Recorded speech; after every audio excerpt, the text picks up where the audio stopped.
임술일주의 2021년 신축년 운세를 보겠습니다. 일간 임수에게 신축년의 천간 신금은 정인이 됩니다. 편인이 주관적이고 비판적으로 외부 상황을 수용하는 것에 비해 정인은 보편적으로 외부 상황을 수용하는 기운입니다. 그만큼 뒷심을 받쳐주는 힘은 편인에 비해 약하지만 엄마의 품처럼 안정적이고 편안함을 제공합니다. 한편 임술일주는 일지술토가 편관의 기운입니다. 그래서 기본적으로 불규칙적인 압박에 대한 마음의 긴장감이 있게 되고 항시 무언가를 미리 준비하고 챙겨야 한다는 생각이 앞서게 됩니다. 그런데 운세 흐름에서 정인의 기운이 도래하면서 임술일주 일지술토의 지장간에 내재한 정인이 잘 발현되고 편관의 압박과 긴장감을 조절해 줍니다. 그만큼 임술일주는 신축년에 안정적으로 책임의 무게를 감당하고 힘을 받을 수 있는 한 해가 될 것입니다. 다음 일간 임수에게 신축년의 지지인 축토는 정관이 됩니다. 정관은 편관에 비해서 예측 가능한 압박과 책임의 무게입니다.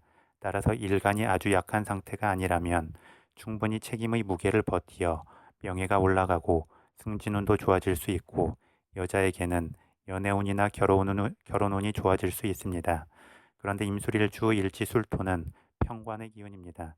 따라서 편관과 정관이 만나 관살 혼잡을 이룰 수도 있지만 신축년의 천간 신금과 임술일주 일지술토에 내재한 신금의 기운이 정인으로 작용하면서 관살 혼잡의 기운을 잘 조절해 줄 것입니다. 다음 임술일주 일지술토와 신축년의 지지인 축토는 만약 사주원국이나 대운의 흐름에서 미토의 기운이 있다면 죽술미 형살을 이루게 됩니다. 형살 중에서 죽술미 형살은 명예나 고집과 관련한 기운이 됩니다. 따라서 긍정적으로 발현된다면 임술일주는 뚝심 있게 책임의 무게를 감당하면서 명예가 올라갈 수 있습니다. 그런데 부정적으로 발현된다면 이를 추진함에 있어서 막힘이나 충돌이 커질 수 있습니다. 보통 형살은 직업적으로 풀어갈 때 긍정적이라고 말합니다. 그래서 권유를 행사하거나 활인의 일을 하는 군경 또는 의료계통에서 일할 때 그 힘이 긍정적이고 강력하게 작용하게 됩니다. 더불어 형살은 기존의 일이 잘 풀리고 있었다면 역으로 막힘이 생길 수 있고 기존의 일이 잘 안 풀리고 있었다면 오히려 긍정적인 방향으로 반전을 이룰 수 있게 해주기도 합니다.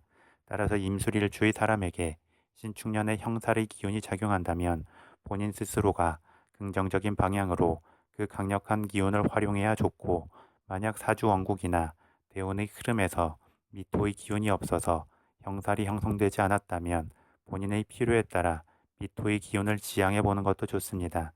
다음 신축년의 지지인 축토는 화개살 또는 명예살에 해당합니다. 특히 임술일주 일간 임수에게 축토는 정관의 기운이고 신축년의 흐름에서 정인의 기운도 잘 작용하기 때문에 충분히 명예를 얻을 수 있는 여지가 커지게 됩니다. 또한 임술일주 일지술토도 화개살의 기운이 되기에 일간의 힘이 아주 약하지만 않다면 긍정적으로 잠재 능력이 잘 발휘될 것입니다.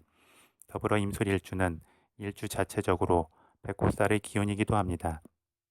그래서 본인이 목표로 하는 바가 있을 때 집중적이고 저돌적으로 쟁취하려 할 수 있습니다. 백호살의 기운은 그 기운의 작용이 강하기 때문에 주변과 충돌을 일으키거나 사건과 사고가 생길 수도 있습니다. 다만 임술일주는 신축년을 맞이하여 정인의 기운이 잘 완충해 줄 수 있기 때문에 백호살의 부정적 기운도 충분히 제어가 될 것입니다. 따라서 본인 스스로도 너무 과하게 명예를 탐하거나 아무런 이유 없이 권위를 내세우려 하기보다 적절히 여유와 포용의 자세를 견지하면 좋습니다. 마지막으로 12운 성론의 관점에서 보겠습니다. 임술일주 일간 임수에게 신축년의 지지인 축토는 쇠의 흐름에 해당합니다. 쇠는 제왕의 다음 흐름이기에 정점의 자리에서 물러났지만 여전히 미련을 가지고 권력을 행사하고 싶은 마음이 있습니다. 그래서 자신의 현재 상황 이상으로 주변 시선을 의식하면서 과도하게 체면을 따지고 지출이 많아질 수 있습니다. 또한 다시금 권력의 정점으로 나아가 명예를 독식하면서 과거의 권력을 행사하고 싶을 수도 있습니다. 따라서 이를 방어하자면 적절히 한 발짝 물러나서 상황을 관조하고 후발주자에게 권력을 이양하여 명예를 나누는 것이 좋습니다. 한편 임술일주는 일주 자체적으로는 관대의 흐름입니다. 관대의 흐름은 갓 사회에 나온 초년생의 느낌처럼 자신감이 넘치고 충동적이며 도전 정신이 있습니다. 그래서 경험의 무게감이 크고 과거의 영광에 대한 미련은 있지만 힘이 부족한 신축년의 쇠의 흐름이 관대의 흐름과 만나면 과감하면서도 꼬장꼬장해질 수 있습니다. 따라서 이 관대와 쇠의 기운을 적절히 조화시키자면 죽술미 형살에 근거하여 미토의 기운이 필요합니다. 미토의 기운은 일간 임수에게 양의 흐름이 됩니다. 양의 기운은 엄마의 뱃속에서 편안하게 영양분을 공급받고 보호가 되고 있는 기운입니다. 그래서 불편함도 없고 아쉬움도 없습니다. 그만큼 양의 기운은 자기 세상에 갇힌 부정적 느낌도 있지만 또 한편으로는 그 존재 자체로 사람들에게 여유와 편안함을 느끼게 합니다. 그래서 양의 기운은 무언가 주변으로 크게 나눠주는 것이 없어도 그 자체의 기운만으로도 사람들을 끌어오고 포용하는 느낌이 있습니다. 그만큼 순수한 에너지의 결정체가 됩니다. 그리고 이러한 양의 기운은 관대의 저돌성이나 쇠의 의문스러운 욕망을 긍정적으로 조절하게 됩니다.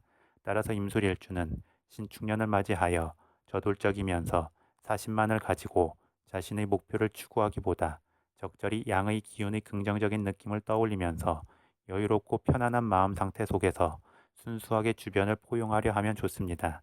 더불어 임술일주는 신축년을 맞이하여 사주의 기운이 과하게 차가워질 수 있습니다. 그래서 이를 조절하기 위해서는 따뜻한 열기가 적절히 필요합니다. 하지만 화기운이 바로 들어오게 되면 다시금 화생토로 이어지면서 관성의 기운을 커지게 할 수 있습니다. 따라서 화기운의 전 단계인 목기운을 활성화시키면 좋습니다. 목기운은 생명이 성장하면서 적절히 열기를 내뿜는 기운이고 자연스럽게 화기운을 불러오는 기운이 되어 임술일주에게 큰 무리가 없습니다. 따라서 음식에서는 신맛 음식을 챙겨 먹는 것도 좋고 수기운에서 목기운으로 연결되는 느낌의 미역 초무침이나 다시마 초무침 같은 음식을 드시는 것도 좋습니다. 더불어 적절히 물과 나무가 있는 계곡이나 숲 등으로 산책이나 등산을 다니는 것도 좋습니다.